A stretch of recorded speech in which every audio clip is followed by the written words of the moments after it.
उपमुख्यमंत्री अजितदादा पवार यांचा विमान अपघातात मृत्यू झालेला आहे. नेमकं तुमचं कोल्हे कुटुंबियांचं आणि पवार कुटुंबाचं एक राजकारणाच्या पलीकडे एक नातं होतं. काय त्यांच्या आठवणी तुम्ही सांगाल?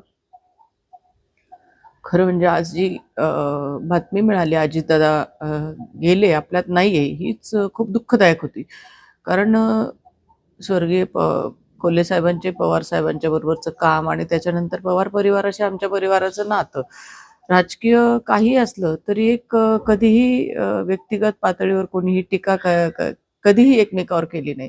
आणि दादांचं जाणं म्हणजे महाराष्ट्राचं खूप मोठं हानी या निमित्ताने झालेली आहे. आणि खरं तर न भरून येणारं नुकसान आहे अजितदादा आपल्यात नसणं.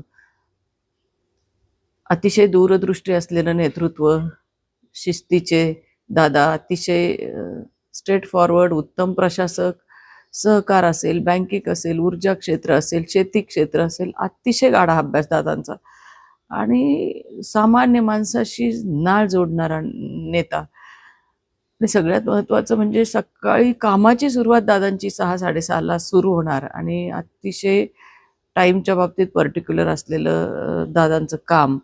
त्यामुळे निश्चित अजितदादा जाणं हे संपूर्ण महाराष्ट्राचं न भरून येणारं असं हे नुकसान झालेलं आहे. दादा आमच्याकडे घरी आले, तो प्रसंग मी कधी विसरू शकत नाही. दादांना स्वतः स्वच्छतेची आवड, झाडांची आवड, पर्यावरणाचा प्रचंड त्यांचा अभ्यास. आणि म्हणून दादा ज्यावेळी घरी आले त्यावेळी अगदी आमच्याकडे जी पाटाला वडाची झाडं आहे, ती मोठी वडाच्या झाडांचं दादांनी कौतुक केलं, सगळे लावलेल्या झाडांचं कौतुक केलं. आणि कुटुंबात आमच्याबरोबर त्यांनी जो एक पाऊण तास दिला, गप्पा गोष्टी मारल्या, फोटो काढले, तर खूप एक आपला जवळचा माणूस असं दादांचं जाणं आजचं जे आम्हाला अतिशय परिवाराला दुःख झालंय. आणि विशेषतः काल विवेक भैया मुंबईला गेले, तर सिंह ऑफिसच्या बाहेर अजितदादांनी विवेक भैया, अरे विवेक काय चाललं तुझं, म्हणून अगदीच आपुलकीने चौकशी केली आणि त्यांच्याबरोबर संवाद साधला. रानवड कारखाना कसा चालला, आपला कारखाना कसा चालला, क्रशिंग किती झालं, अतिशय आपुलकीने चौकशी केली. आणि त्यामुळं विवेक भैयांना एक खूप मोठं दुःख दादांच्या जाण्याने झालेलं आहे.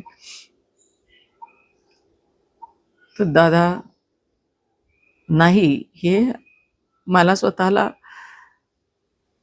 सहन होत नाहीये की ज्या पद्धतीने तो दुर्दैवी घटना झाली ऍक्सिडेंटची, तर ती असं जाणं एखाद्या लोकनेतेचं अतिशय दुःखदायक. आमच्या कोल्हे परिवाराच्या वतीने आणि संजीवनी उद्योग समूहाच्या वतीने भावपूर्ण मी श्रद्धांजली अर्पण करते.